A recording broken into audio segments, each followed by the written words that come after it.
समुद्र की तलहटी से गोताखोर बाहर निकला। उससे कुछ लोगों ने पूछा, अरे गोताखोर, जब तो समुद्र की तलहटी में रत्न को ढूंढता है तो उस समय अंदर में कैसा लगता है? उस समय अंदर का वातावरण कैसा होता है? देखने में कैसा लगता है? गोताखोर ने कहा, डूब लगाऊं मैं और तो किनारे पर से वहां कैसा लगता है देख लेना चाहता है। वहां कैसा लगता है वहां जाने पर ही पता चलता है। यदि तुम्हारी इच्छा हो तो मेरे साथ चलो, फिर स्वयं देख लेना वहां कैसा लगता है। ज्यादा से ज्यादा मैं इतना ही कर सकता हूं, हाथ पकड़कर वहां ले जा सकता हूं, लेकिन स्वयं से ही देखा जाता है, स्वयं से ही अनुभव किया जाता है। ऐसा नहीं करो, रहूं मैं सूखी जमीन पर ही, लेकिन वहां कैसा लगता है उस दृश्य का अनुभव करा दो। गोताखोर ने कहा, 100 जन्म में भी ऐसा नहीं होगा। जिन ढूढ़ा तिन पाइया, गहरे पानी पैठ, मैं बोरी डूबन डरी, रही किनारे बैठ। किनारे पर खड़े खड़े समुद्र की तलहटी का आनंद पाना बहुत मुश्किल है। उसी तरह से संसार के किनारे पर खड़े होकर परमात्मीय आनंद का अनुभव करना बहुत मुश्किल बात है। अपने से उस तत्व की पहचान होती है। अत्यंत वैराग्यवतः समाधि, अत्यंत वैराग्यवान पुरुष को समाधि का आनंद प्राप्त होता है, ध्यान का आनंद प्राप्त होता है। जिसको संसार बिल्कुल अच्छा नहीं लगता, जिसको ध्यान में संसार बिल्कुल नहीं दिखलाई देता, जो संसार को दिल से भजन के समय भूल जाता है, संसार की आसक्ति जिनके अंदर बिल्कुल नहीं है, उसी भक्त को भजन के समय भजन का आनंद प्राप्त होता है। संत का वचन है, अत्यंत वैराग्यवतः समाधि। अत्यंत वैराग्यवान पुरुष को समाधि की अवस्था प्राप्त होती है। समाहितस्य दृढ़ प्रबोधः, और समाधि की अवस्था में जो ज्ञान होता है वही यथार्थ में असली ज्ञान है। पुस्तक पढ़कर जो ज्ञान होता है वह नकली ज्ञान है। सुना हुआ ज्ञान जो है वह नकली ज्ञान है। दुनिया में और किसी भी उपाय से जो ज्ञान प्राप्त होता है वह नकली ज्ञान है। और ध्यान के द्वारा, भजन के द्वारा अंदर में अनुभव करके जो ज्ञान होता है वह असली ज्ञान होता है। उसको असली ज्ञान कहते हैं। समाहितस्य दृढ़ प्रबोधः, समाधि में जो आनंद प्राप्त होता है, समाधि में जो भक्त को सुख प्राप्त होता है, समाधि की अवस्था में जो भक्त को शांति का अनुभव होता है, वहीं पर दृढ़ ज्ञान होता है। एक अदृढ़ ज्ञान है और दूसरा दृढ़ ज्ञान है। सुन करके, समझ करके, पुस्तकों को पढ़ करके और भी किसी उपाय से जो ज्ञान होता है उसको अदृढ़ ज्ञान कहते हैं। बहुत कुछ आपने सुना, बहुत कुछ आपके दिल में बैठ भी गया, लेकिन पंडाल से बाहर निकलते निकलते ही बहुत का ज्ञान ठंडा पड़ जाएगा। आधे रास्ते तक कुछ का ज्ञान चलेगा, घर पहुंचते पहुंचते बहुतों का ज्ञान ठंडा हो जाएगा। लोग मेरे से कहते हैं महाराज सतयुग कब आएगा? मैं कह देता हूं क्या बात है सतयुग को लाना चाहते हो? महाराज घोर कलयुग आ गया, कलयुग में मन में शांति नहीं आती है, इसीलिए चाहता हूं कि जल्दी से सतयुग आ जाए। मैंने कहा जब तक यहां सत्संग चल रहा है, जितनी देर तक यहां सत्संग चलता रहेगा उतनी देर के लिए आप लोग इस पंडाल के भीतर आ जाइए। यदि पंडाल के भीतर में जगह नहीं हो तो बाहर से ही खड़े खड़े यहां की बातों को सुनते रहिए। जब तक यहां से निकली हुई ज्ञान की धारा आप लोगों के कान होकर अंदर में पहुंचती रहेगी, तब तक आप लोगों के जीवन में कलयुग आ नहीं सकता है। तब तक के लिए आप लोगों को सतयुग में जीने का फल मिलेगा। जब तक यहां सत्संग चलता रहेगा तब तक यहां सतयुग का वातावरण रहेगा। अभी आप लोग सतयुग में हैं। यहां के भक्तों के प्रबल पुरुषार्थ से, गुरु महाराज की असीम कृपा से कलयुग में सतयुग की स्थापना हो गई है। 2 दिनों के लिए इस झंझड़ा गांव में सतयुग आ गया। सतयुग में आप लोग बैठे हुए हैं। फिर लोग कहते हैं महाराज युग तो 4 हैं, फिर त्रेता किसको कहते हैं, द्वापर किसको कहते हैं और कलयुग किसको कहते हैं? मैं कह देता हूं। मेरा प्रवचन जब समाप्त हो जाएगा, यहां 2 आध्यात्मिक आरतियां हो जाएंगी। आरती के समाप्त होते ही आप देखिएगा पुरुष वर्ग से तो कम माताओं की तरफ से कुछ ज्यादा शोरगुल शुरू हो जाएगा। इसका मतलब सतयुग का अंत हो जाएगा और त्रेता युग आ जाएगा। पंडाल में जब तक आप लोग रहेंगे, शोरगुल भी हल्का फल्का करते रहेंगे, तो भी त्रेता युग में आप लोग रहेंगे। द्वापर युग, इस पंडाल से जब आप लोग बाहर हो जाएंगे तब द्वापर युग आ जाएगा। घर पहुंचते पहुंचते तो पता चल ही जाएगा कौन सा युग चल रहा है। सांसारिक वातावरणों में लिप्त हो जाना, सांसारिक वातावरणों में डूबे रहना, सांसारिक विषयजन्य वातावरणों में मन इंद्रियों का सदैव लिप्त होकर के रहना, यही तो कलयुग का वातावरण है। मनुष्य युग का निर्माता है, मनुष्य युग का निर्माण करता है।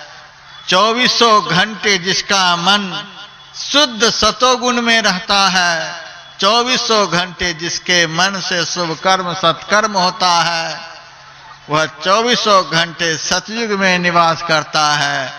जिसका मन कभी कभी चंचल होता है, जिसकी बुद्धि कभी कभी भ्रमित होती है, वह त्रेता युग में निवास करता है।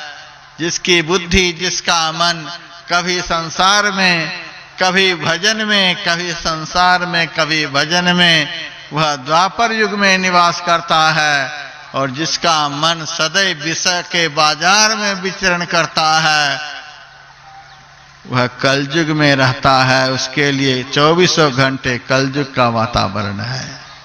मनुष्य ही युग का निर्माण करता है, मनुष्य ही धर्म का निर्माण करता है, मनुष्य ही मानवता का निर्माण करता है। मनुष्य ही मोक्ष का निर्माण करता है, मनुष्य ही ईश्वर को देखकर ईश्वरवत हो जाता है। हमारे पर निर्भर है। श्रीमदाद शंकराचार्य ने कहा, सुना हुआ ज्ञान, पढ़ा हुआ ज्ञान अदृढ़ ज्ञान होता है, वह ज्ञान डामाडोल होकर के रहता है, और देखा हुआ ज्ञान स्थिर होता है, दृढ़ प्रबोध। ध्यान के समय, भजन के समय जो भक्त को भगवती आनंद अंदर में प्राप्त होता है, उस आनंद से जो सुख प्राप्त होता है, उस सुख से जो ज्ञान प्राप्त होता है, वह दृढ़ ज्ञान होता है। सूली पर भी चढ़ा देने पर उस भक्त का मन धर्म से कभी विचलित नहीं होता। सारी दुनिया की झंझावात क्यों न आ जाए, सारी दुनिया की विपत्ति का पहाड़ क्यों न उसके ऊपर टूट जाए, फिर भी उसका मन कभी भी धर्म से डामाडोल नहीं हो सकता। सच्चे ज्ञानी की यही पहचान, जो लाख विपत्तियों के उपस्थित हो जाने पर भी कभी डामाडोल नहीं होते, कभी धर्म मर्यादा को छोड़ते नहीं, उसी को सच्चा ज्ञानी कहते हैं। ऐसा सद्ज्ञान समाधि की अवस्था में भक्त को प्राप्त होता है। समाहितस्य दृढ़ प्रबोध, प्रबुद्ध तत्व सही बंध मुक्ति ही। और ऐसा ज्ञान होने पर ही शरीर संसार के बंधनों से भक्त को मुक्ति मिलती है। शरीर बंधन है, संसार बंधन है, इस बंधन से दृढ़ ज्ञान की प्राप्ति से मुक्ति मिलती है। जब तक दृढ़ ज्ञान नहीं होगा तब तक बंधन से भी सुख ही मिलेगा। अज्ञानी लोगों को बंधन से भी सुख ही मिलता है। बंधन मजबूत होता जाता है, बंधन बढ़ता जाता है, और अज्ञानी बड़ा खुश होता है, बड़ा प्रसन्न होता है। नरसिंह मेहता के सामने भगवान कृष्ण प्रकट हुए और नरसिंह मेहता से भगवान ने कहा, नरसिंह तुम्हारी जो इच्छा हो वह वरदान मेरे से मांग लो। नरसिंह मेहता ने कहा, हे प्रभु, यदि आप मेरे से प्रसन्न हो तो वरदान में यह दो कि मेरा वंश नहीं रहे, मेरे वंश का नाश हो जाए। हम आप लोग ऐसा वरदान मांग सकते हैं? नहीं मांग सकते।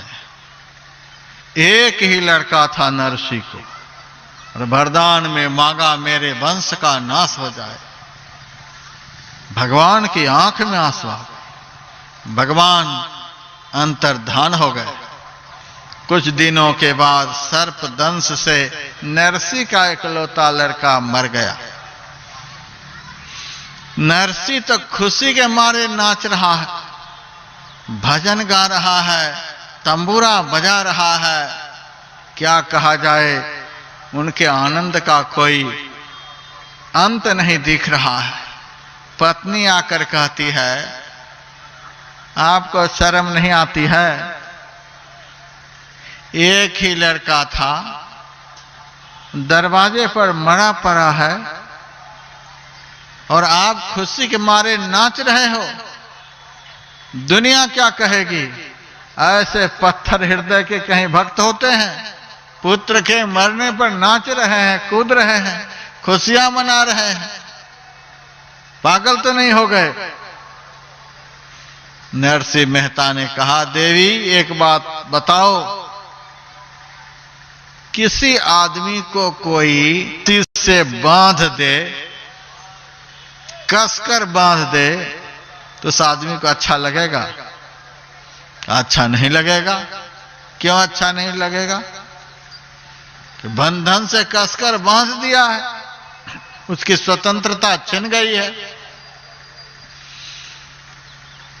फिर नरसिंह ने कहा, कोई एक आदमी और आए और उसी बंधन के ऊपर एक और बंधन मजबूती से लगा दे, तब कैसा लगेगा? दुख घटेगा कि बढ़ेगा? पत्नी कहती है दुख तो और अधिक बढ़ जाएगा, बंधन बढ़ेगा तो दुख भी बढ़ेगा। अच्छा, दुख और बढ़ जाएगा? कहाँ? फिर एक आदमी आकर उसी बंधन के ऊपर एक बंधन और चला दे, तब कैसा लगेगा? अरे महाराज, अब क्या बोल रहे हो? और दुख बढ़ेगा और कष्ट बढ़ेगा। नरसिंह मेहता ने कहा, देवी, यदि कोई आदमी उसके हाथ के तीसरे बंधन को खोल दे तो कुछ हल्कापन तो महसूस होगा। हाँ होगा। उससे खुशी कुछ मिलेगी कि नहीं मिलेगी? हाँ, खुशी मिलेगी। कोई आकर दूसरा खोल दे तो उस हल्कापन से खुशी बढ़ेगी कि नहीं बढ़ेगी? कहाँ बढ़ेगी। सारे बंधन खुल जाए तब कितना आनंद आएगा। अब फिर क्या कहना, आनंद का ठिकाना नहीं रहेगा। नरसिंह मेहता ने कहा, देवी, यह शरीर जो है जीव का पहला बंधन है। पहला बंधन पड़ा देह का, जीव के ऊपर इस शरीर का पहला बंधन है और बड़ा भयंकर बंधन है। लाख प्रयास करने पर भी यह बंधन खुलता नहीं है। बंधन जिन्होंने दिया है, बंधन में जिन्होंने बांधा है, उनको देखे बगैर, उनका ज्ञान हुए बगैर इस शरीर का बंधन खुल नहीं सकता है। भगवान बुद्ध ने जब बुद्धत्व को प्राप्त कर लिया तब उन्होंने कहा है, गह कारक दिठोसी पुनः गेहेन कसती, हे शरीर के निर्माण करने वाले, मैंने आपको देख लिया, अब आप इस शरीर का दोबारा निर्माण नहीं कर सकते। भगवान को देख लिया, अब भगवान को चुनौती दे रहे हैं, अब इस शरीर का निर्माण आप नहीं कर सकते, अब हमको बंधन में नहीं डाल सकते। बड़े खुश हैं भगवान बुद्ध। शरीर का बंधन शरीर देने वाले को देखे बगैर, देखना बहुत तरह से होता है। कुछ बंधन तो शरीर देने वाले परमात्मा के ज्योति रूप के दर्शन से खुलते हैं, कुछ बंधन परमात्मा के शब्दमय रूप के दर्शन से खुलते हैं, और सारे बंधन परमात्मा के शाश्वत स्वरूप के दर्शन से सदा के लिए खुल जाते हैं। बड़ा जबरदस्त बंधन है। अपनी इच्छा से न हम जन्म ले सकते, न अपनी इच्छा से मर सकते। शरीर में बहुत पीड़ा होती है। लोग मेरे से कहते, महाराज अब यह शरीर पूरा ही हो जाए तो बढ़िया है, बड़ा कष्ट हो रहा है महाराज। कहने से क्या हो जाएगा? जिन्होंने शरीर दिया है वही शरीर ले सकता है, दूसरा इस शरीर को नहीं ले सकता।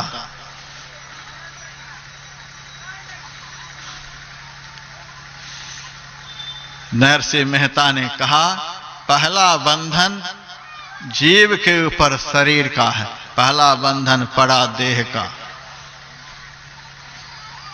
इस प्रसंग के साथ साथ अपने जीवन में होने वाले दुख, क्लेश, विपत्ति का भी चिंतन करते रहिएगा।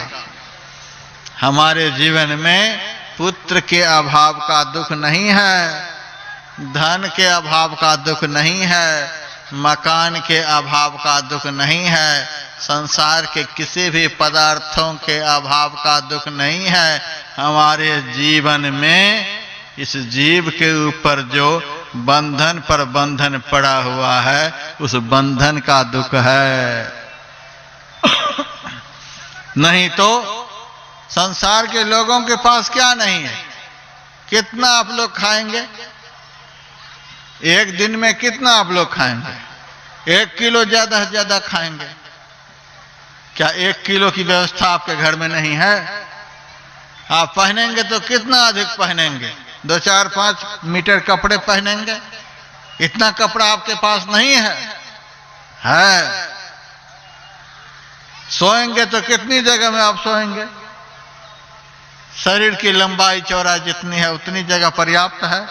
इतनी जगह आपके पास नहीं है। सोने के लिए जगह भी आपके पास है। फिर आप क्यों दुखी हैं? फिर आप क्यों परेशान हैं? जो कहता है कि मेरे पास पुत्र नहीं है इसलिए मैं दुखी हूं, तो जिनके पास पुत्र है उनको तो सुखी होना चाहिए। जो कहता है नौकरी नहीं है इसीलिए मैं दुखी हूं, जिनके पास नौकरी है उनको तो सुखी होना चाहिए। जिनके पास घर नहीं है वह कहता मैं दुखी हूं, जिनके पास है उनको तो सुखी होना चाहिए। जो इलेक्शन में हार गया वह दुखी है, लेकिन जो जीत गया उनको तो सुखी होना चाहिए। लेकिन सब तो किसी न किसी तरह से दुखी ही है। धनहीन कहे धनवान सुखी, धनवान कहे सुख राजा को भारी, राजा कहे चक्रवर्ती सुखी, चक्रवर्ती कहे सुख इंद्र को भारी, इंद्र कहे चतुरानन सुखी, चतुरानन कहे सुख विष्णु को भारी, तुलसीदास विचारी कहे हरि भजन बिना सब लोग दुखारी। किसी न किसी तरह से सब दुखी है। पंजाब में मैं एक भगत के घर गया, उनसे पूछा आपका व्यापार तो बढ़िया चल रहा है, अब तो आपको कोई तकलीफ नहीं। अरे महाराज पिछले साल बड़ा नुकसान हो गया था। अरे पिछले साल को छोड़ो, अभी तो खुश हो। क्या खुश होंगे महाराज, अगले साल भी इसी तरह से चलेगा तब तो। मैंने कहा आगे पीछे को छोड़ा, अभी तो आनंद में हो। क्या आनंद में होंगे महाराज, हमारे बगल वाले का तो हमसे भी बढ़िया चल रहा है। अब देखिए दूसरे के सुख को देख देख करके आदमी दुखी हो रहा है। ऐसे आदमी कैसे सुखी होगा? यही हालत दुनिया की है। दूसरे के सुख को देख देख करके दुखी हो रहा है। अब कैसे आदमी सुखी होगा?